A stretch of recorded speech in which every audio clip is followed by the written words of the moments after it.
breadth of the collaboration, the creative collaboration of the film set, which has to be one of my all-time great joys.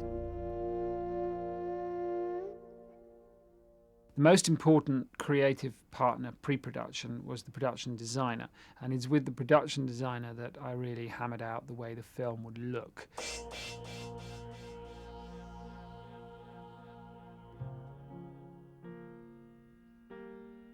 I started very early. I knew that I was interested in theatre design from a very early age, about 14. And went to art college and studied general art and design for a couple of years, and then moved on and studied theatre design. I became interested in film as well. From then on, I've worked in both areas. I'm very happy working in both areas, so I go backwards and forwards between opera, theatre and film.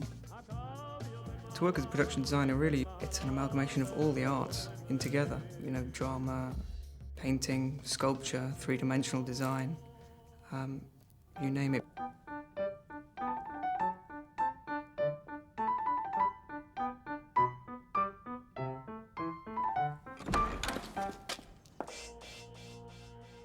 Ideally, you should be creating a playground for the director to work in with the actors.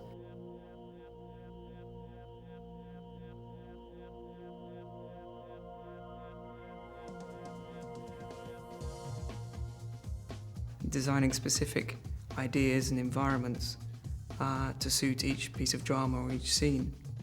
The second part of production designer's job is to work with the art department and all the sort of creative people that are involved in that department, be that painters, prop makers, prop buyers, and kind of being the director to them. So guiding them to aim for one aesthetic that will be the aesthetic for the entire film. He has a team, which is his art department. They have to get everything. They have to get it built. They have to get the trees in. They have to get it created in the studio. They have to get the props and so on. But I didn't have much role in that because that's where the trust comes in. You have to say, okay, we've agreed on what it's going to look like. I'm going to walk in on the first day's filming and it is going to look like that. The first people are the carpenters. So they'll go in and build the structure and any decking, any steelwork and wood, really.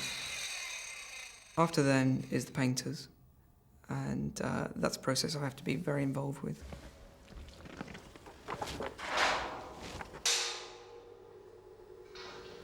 They'll paint, texture, all those kind of things. We had plasterers in as well on this job, and they'd come in between, obviously, carpenters and the painters. And the last ones in are the set dressers, who choose all the props and buy anything we need. Any object is defined as a prop, really. From a door buzzer to a sofa to the plants, the trees. The essence of the idea behind the set design was, in terms of the material itself, to once again preserve the play in its original intentions and make that into a film.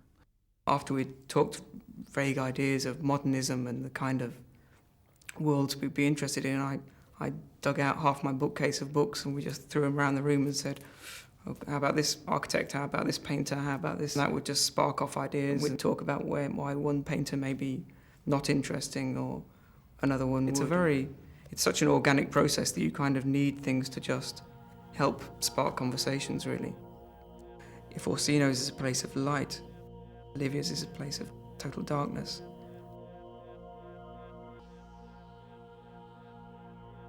I looked at Japanese design and minimalism.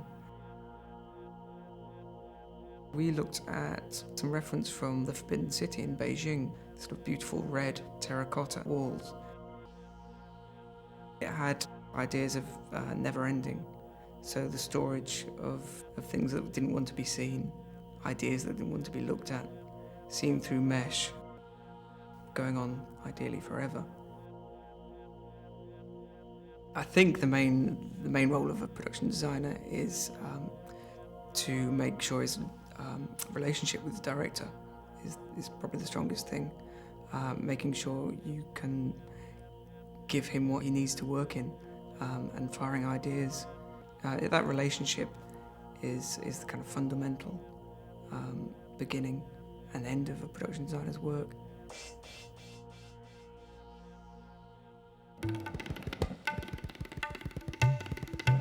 My name's Paul Edwards. I'm a Steadicam operator. My name's Tom, and I'm what is known as a boom operator. Hello, my name's David Smith, and I'm the gaffer on Twelfth Night. My name's Mary Kite. I'm what's called the focus puller. I'm Richard Broome. I'm the grip on this job. I'm the script supervisor. My name's Christian Rigg. I'm the third assistant on Twelfth Night. I'm Neville. I'm a standby prop on this 12th night. It's very much a communication job, and you are dealing with all sorts of people from all sorts of backgrounds with all sorts of different skills, and they have to work efficiently. They have to work as a cohesive unit. What you try and do over the years is build up a team of people who you know and they know you. You can't always get the same people on every job, so you try and keep in mind 2 or 3 people in each department who you know are good. And it's about temperament and character. You want the right people. You're trying to put together a group of 10 or 12 or 15 people who'll get on, who'll work together creatively. I spent a lot of time on set. I was there virtually every day because, firstly, it's great fun. You work towards this moment where you're actually going to make the film and see the actors perform. It's a shame to miss out on it. But also, in terms of keeping an eye on the overall progress. So if you actually do a running shot like that, the lens stays pretty static.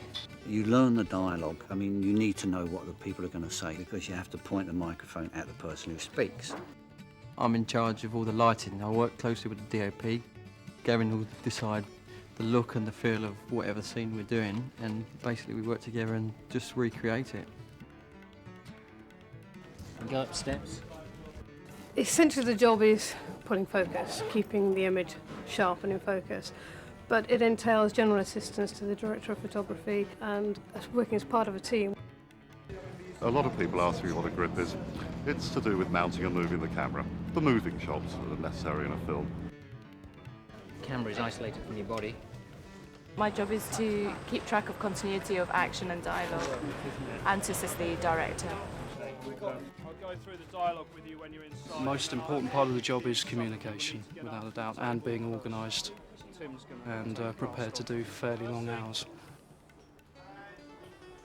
I'm responsible for all the hand props, things like jewellery, guns, knives, you name it, and we deal with it during a day-to-day basis.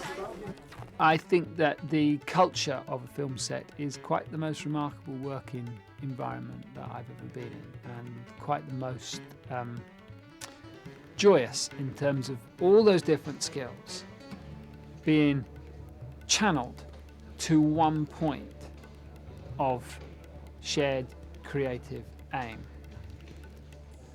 Okay, anything else?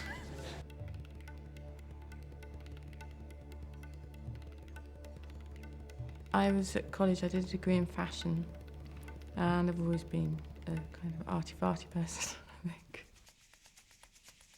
What struck me about Jemima's work was that she had made clothes for film and television that were largely simply recognisable as clothes that you or I might wear, and yet had a very striking, strong identity of character and an idiosyncrasy, really her own way of looking at things.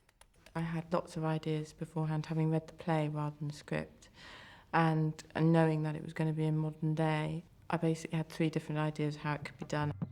Either be done in celebrity society or aristocratic society like the royal family, or even mafia. Because it is Shakespeare and it is a bit heightened reality costume-wise. Olivia has got 2 costumes which I had made for her. I had a black lace dress made for her. That was inspired by a Princess Diana dress that she wore to the Vatican in the 80s, which was completely black lace with black lace veil. The second dress we see Olivia in, stark difference basically from the morning dress, very light and far away. She also gets married in this dress, so this dress had to work for these two looks, which was a day dress and a wedding dress.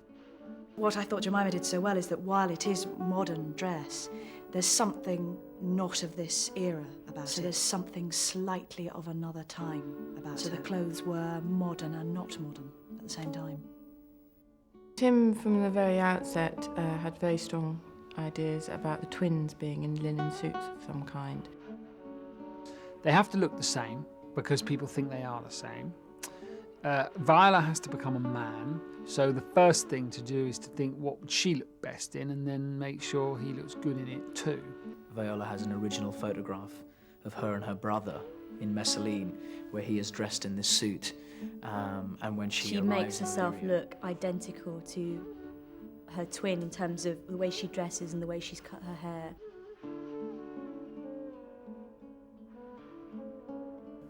Orsino, I mean, he's a duke, and so I did use the kind of aristocratic playboy, but also kind of David Beckham influence there.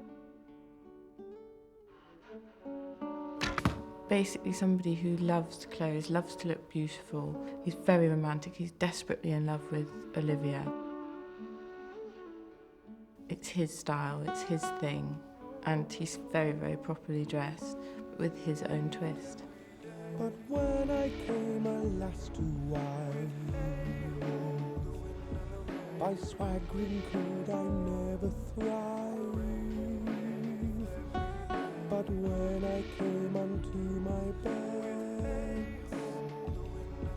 with tosspots still I think this job is probably one of the most satisfying jobs I've done, probably because it's Shakespeare, but a lot of things. It's just a fantastic job costume-wise. that's all one our play is done. Still, you can come right. There's no remedy, sir. He will fight with you.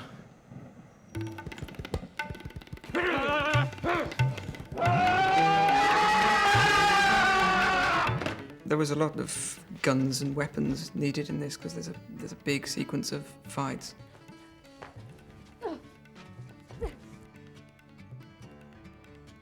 We bought prop guns, but other ones we needed an armourer to come in to oversee that they were happy that, you know, the actors were obviously given guns that didn't have live ammunition in. And likewise with knives. You can come right. Still. Hi, my name's Vincent Keane. I'm the stunt coordinator on 12th Night, and what we're doing is a couple of little fight moves with obviously dummy knives.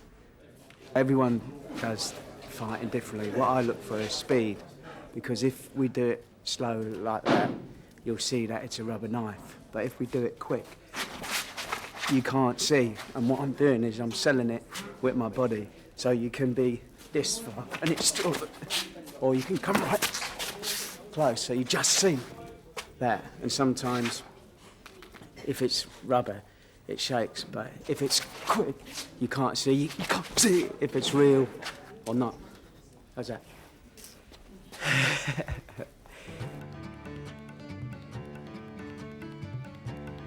What the fight coordinator did is, with me, he staged the scene. So we sort of did that together in terms of how it would run. And he gave highly specialised advice about swipes, near misses, reactions, based on the situation of fighting. Half the time what you're seeing on screen is a rubber knife. And then for close-up, whenever you see somebody holding a knife, Shatobi, hold! we'd swap that for an identical knife that was real. They said, we want you to swipe very fast in front of Richard's face, and I was going, right, okay, I don't know whether I feel very comfortable with that. But I had to keep making sure that, you know, I had to keep putting my arm out so I knew I wasn't going to hit him. But that was a bit scary, I have to say. You know, with pretend knives, it's, you know, it's just like when you're a kid, you're just playing. But probably did see fear in my face, for real.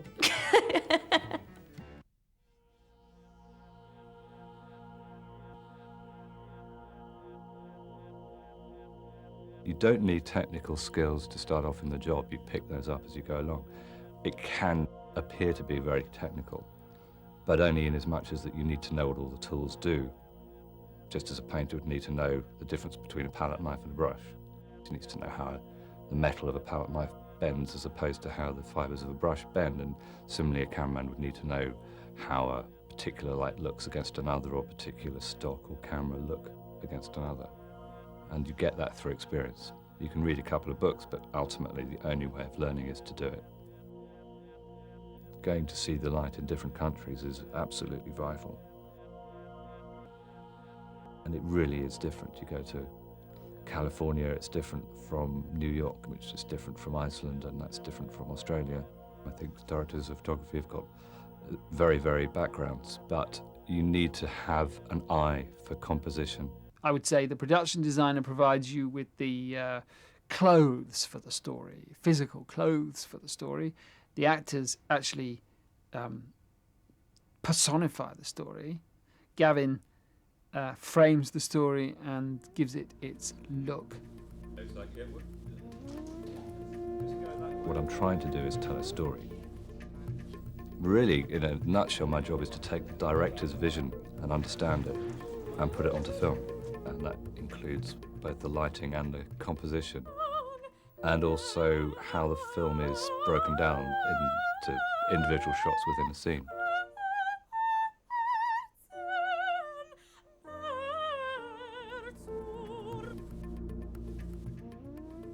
When we recce'd the docks, the weather was fantastic. Wall-to-wall, clear blue sky, beautiful sun, fantastic shadows, everything looked great, and exactly how we wanted it. What happens, of course, is you turn up and it's grey and drizzly, and this is even in midsummer. And we were stuck with that on this sort of budget. There's no way, we had no weather cover. We couldn't just wait for the sun and come back another day. We just had to shoot that. The 2 ships we filmed in, no one had seen until an hour before we shot, because we had no control. Gavin really was, for me, the person who made it possible filmically. I went along, had a look at the ships we were filming in, worked out how to shoot them. A documentary camera person would be very used to that. So a feature person is a bit more of a shock. But great fun, actually, to walk in and go, OK, what can we do very quickly? What I brought with me were very simple lights that I could have in shot. Really, we were using sort of light you might find in a garage, a bare bulb on a clamp, that if I had to see in the shot wouldn't look out of place. And I was able to clamp these bulbs to bulkheads or pipes or bits of ship or plank, and they were what lit the scenes. And I knew that if I saw my light source, it wouldn't matter. There were a few scenes, for instance, the handheld DV cam footage in the market, where Tim, the director, did want a gritty, hyper-real, pushed look. So we wanted to be very low profile, very documentary style in that sense, and as invisible as possible. And the idea came that we would just let the actors run their scene within the market. I wanted him to shoot it as if we were watching it from all over the place, as if watching it through that stall, from that stall, in that doorway, come down that, from that perspective, down that street, and then we sort of chop it all together. And it was in no way a compromise to use cheaper DV cam cameras. But I think that gave it a very nice sort of reality and an energy, and we wanted that rough and ready, high energy look to that scene. A beauty, a lightness, a darkness. Gavin gave contrasts in the way it looks and feels. He gave a filmic visual poetry. Takes them through and says you've got to fight, and they travel through, yeah? Go here. There's only 2 lines in here. They go right through here, and they see them struggling over there. The play back to front, and he's fantastic at sort of talking about ideas and things to do with characters, and he seems very much the wizard in charge of the puppet theatre. That's it. So it reads as you just have to get the pull in his head. He allows the time to really get to the root of each sequence. You can just trust that, you know, if you're doing something that's incorrect, that he will certainly correct you and he will never let you off the hook. Each time we did a scene, he would help tremendously in leading you through that and asking all the questions of where have you come from, you know, how did you get here, and whereabouts are you in your journey? He's also, I think, understood how to work with the crew and mediate between the great god camera, and us on the other side of it, and he's made that flow very well. The level of art and skill that's involved in making film, designers, with actors, with technicians, the thing is made by everybody all at one time.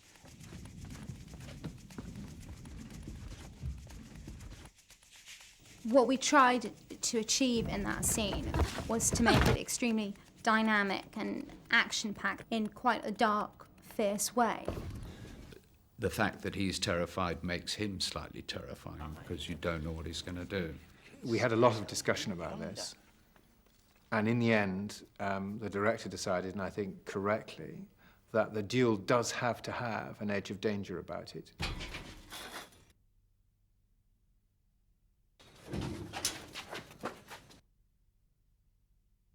They're out here for a second. Boom, boom. Toby walks back in. There's no remedy, sir. Take the knife out of Fabian's thing when you close up on the real knife, so I have to do a knife swap there, Ben. He will fight with you. Toby goes back out here. Come, Sir Andrew. There's no remedy. And says to Andrew, go on, get in there.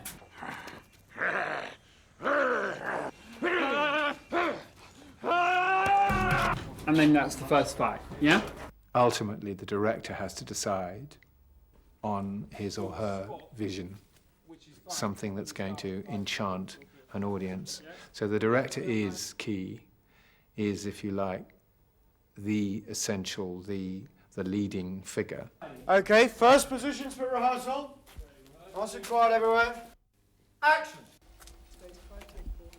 You inspire and enlist others who will go on you with that journey, and you see the vision through.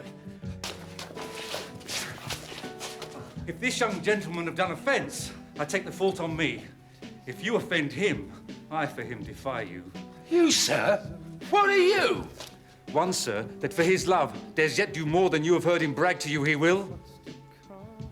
Nay then, if you be an undertaker, I am for you.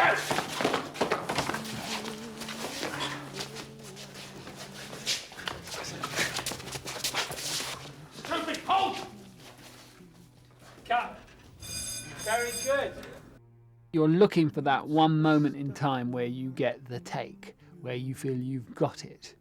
And to do that, all those people with all those different skills have to combine in a moment of shared concentration. And I think that is a great and rare thing.